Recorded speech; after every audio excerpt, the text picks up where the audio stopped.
What's up, guys? Today I wanted to do a video on hand spinners.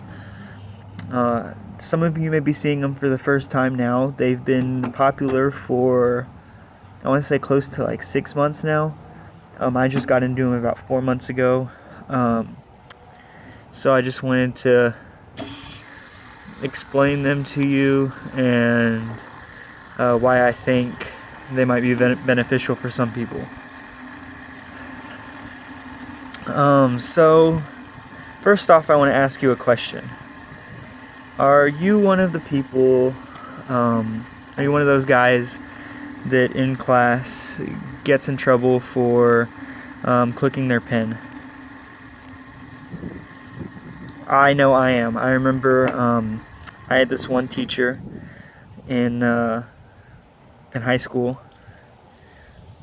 Her name was Mrs. Red, and she taught pretty much all the sciences. And I remember one particular day, I was sitting there listening to the lecture, and as I was processing it, I was clicking a pen. And I just was click, click, click, click, click, click, click. And next thing I know, all the students were looking at me and giving me those dirtiest looks. And then Miss Red came over and took my pen. And I pulled another pen out of my backpack a couple minutes ago and started clicking that one. I pulled it out because I needed to write with it, but then I started clicking it just because it's, I didn't even think about the fact that I was clicking it. I was just doing it. And so, of course, that one was confiscated for me, and then she went through my backpack and took all my clicky pens. I tell that story to say that I am definitely one of the guys that needs something to occupy their mind, need to do something with their hands to occupy your mind. Whether it's a pen, they came out with those fidget cubes or whatever. They have a joystick and a couple of other stuff on it, like a little switch. But I prefer these. I'll explain why later. But that's really what this is. And you may be thinking, that's pretty expensive, toy, or a pretty expensive way to do that, to occupy your mind. Yeah, in some cases it is, but some cases it can be pretty affordable. So I'm just going to go a little bit more in depth real quick on what these are, how they're made. These are all pretty much made the same way. Let me take apart my Stubby and show you. And pretty much it's got ball bearings in the center. There we go. It's got ball bearings in the center, and they just spin around. Then they have these little thumb pads that go in there. And that way your hand, as you're grabbing it, it does not interfere with the spinning and the ball bearings and stuff. So, they're very simple to make. There's a lot of people making their own with like clamps and all this other like plumbing tools and stuff. So, you don't have to buy one, you can make one. But I don't have the time to make one, and I don't trust myself to make one this high quality, because you may know from watching my videos, my knife videos, that I like high quality stuff.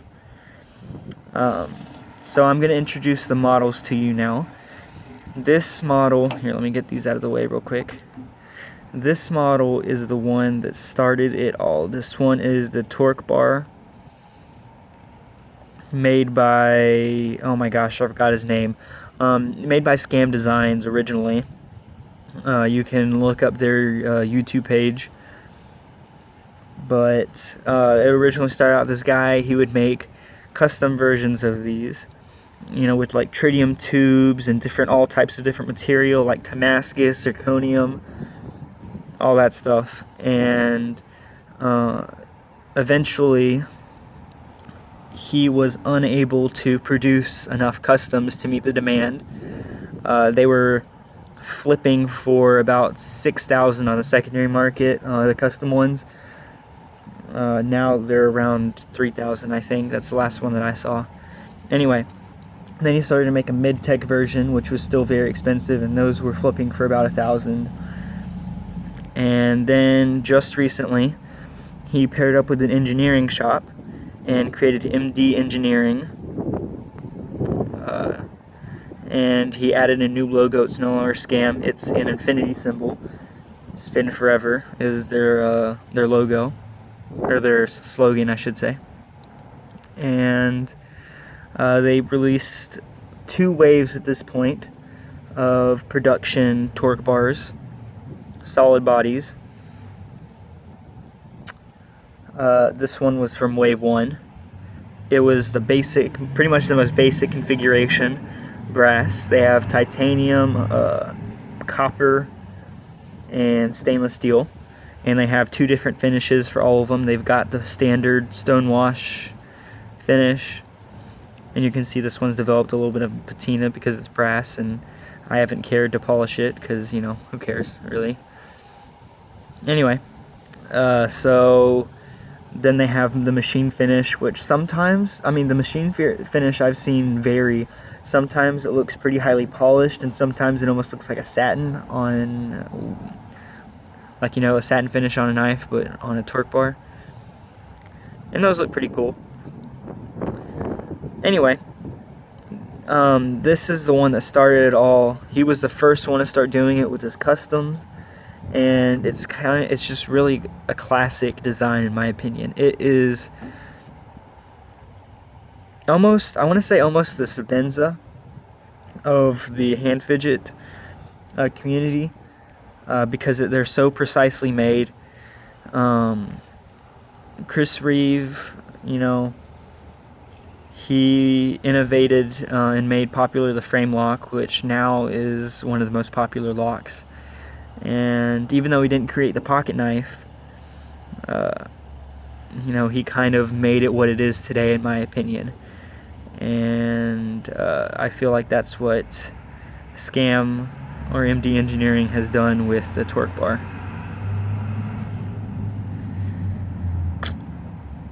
It's fairly small. I'm just going to compare it to a couple knives.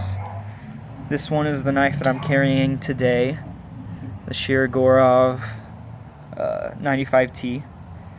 And then here's a newer knife that I am going to do a first impressions video on, Sage 5. And you can see the size comparison there. It's only like 2.5 inches, I believe, in total. So yeah, it's pretty small. Let me get these out of the way now. Next, let's look at the Stubby. This is probably the second most popular fidgeter. I think it would be kind of like the Stubby, and then the Axis micro spinner. Oh, I'm sorry. Before that, probably the Vorso flat top spinner. You may have seen that one. That one I do plan on getting at some point. And I also want to get a new model from a brand new company. I've talked to the guy that runs it, and he's pretty cool, and I like the design he's got going on. I think it's called Dark Apogee Designs, and their model is the Genesis. So if you're interested in one of these, I would suggest checking them out too. He has his pre-orders open at this point. I'm not going to be able to make this one because I bought a Bark River instead. But if you see what you like in this video, definitely go check out the Dark Apogee website and try to get one of those down for pre-order. Anyway, we're talking about the Stubby here. I like the ergonomics of the Stubby a little bit more because if you compare the thickness, you can see that it's a lot thicker, and it's a little bit more comfortable for me to hold while I spin. But this one is a titanium version. It's been anodized purple, obviously. The guy is Rotoblade is the company. Rotoblade, not Rotorblade, Rotoblade. But anyway, they're located in England, I want to say. So you can buy them off the website, and he'll ship it to the U.S., or you can buy it on the secondary market. If you're interested in this and you're on Facebook, if you're interested in any of these, check out the Spin Space Facebook page. You'll see a lot of them pop up for sale or trade there. Or you could just order from the company directly. So anyway, the Stubby spins longer than my Torqbar, but it's not as high quality. There's a little bit more wiggle between the button and the spin, or the body, I guess. The Torqbar barely has any, but the Stubby has a little bit more. Also, sometimes the Stubby can be a little bit noisier. So if I'm going to church, or to a special occasion, like a wedding or a funeral, or just maybe like a play. Like I went to go see the Nutcracker, and this is the one I opted for because it was a lot more quiet and less disruptive than the Stubby. But just as far as the fidget factor goes, and which one is more fun for me to play with, I think it's a Stubby. But anyway, this one comes in brass, titanium, steel. He started doing a Damascus steel version, which is really cool. Definitely want to pick one of those up eventually. So anyway, that's the Stubby. Originally, funny enough, this was made to hold cigars. You would set this down, and you would lay your cigar up like this. So that's pretty cool. Interesting fact. Lastly, this one is technically not mine. This one I got for my brother for Christmas because he really liked my other fidgeters, but of course he didn't want to drop. This one was about $140. The Torqbars run from $140 to $200 depending on the configuration you want. This one is, I want to say, around the same price, maybe a little bit cheaper. Anyway, back to this. This one was only 20 bucks. And it's still really fun to play with. It's got a different design than the other ones. Obviously, this one is has 3 standoffs. And actually, sometimes you can just kind of play with one of the ends and just kind of spin it around that way.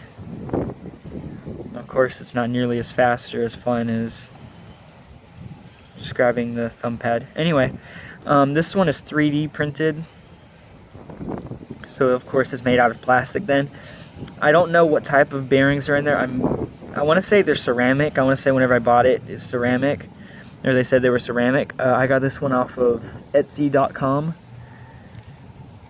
So it's either ceramic bearings, or a lot of them have skateboard bearings. It's one of those. This one you can also spin on a flat surface, which reminds me, on the Torqbar and the Stubby, only the Stubby can you spin on a flat surface. The Torqbar does not have that capability. So anyway, that's really about it on this spinner. Pretty good deal for 20 bucks, and if you just want to know if you like the spinner thing before you drop, like 150 bucks or 180 bucks or whatever on a higher end fidget, maybe you could just pick one of these up and see how you like it. So that's what I think about, or that's a little overview on the fidget toys. I really, really like them because I find myself using them daily. Every single day I'm spinning it while I'm doing something, either whether it's watching TV or in a class or whatever, and it keeps me from doing this. I know if you're a knife guy, you're playing with these all the time, and it started annoying my friends and my family, so this is much less annoying and much less obtrusive and stuff. And it's always part of my EDC carry. If I were to only carry 2 things for EDC, not including the wallet and the phone and all that stuff, 2 gear items, it would be a hand fidgeter and a knife. this ranks above the Swiss Army knives, in my opinion, and the multi-tools and all that. So, I mean, a lot of you are probably going to look at these and think, why would you spend so much money on this? But some of y'all are probably looking at it and, you know, you're salivating, or you're already Googling or Facebooking these names or other names and trying to find a spinner that you want to buy. And maybe you've already bought one after watching this video, or you bought one and you're watching this video in anticipation. I don't know, but either way, I would highly recommend these. I think they're a great addition to the EDC community, and I'm going to have reviews on all of these separately. Anyway, I'll catch you guys in the next video.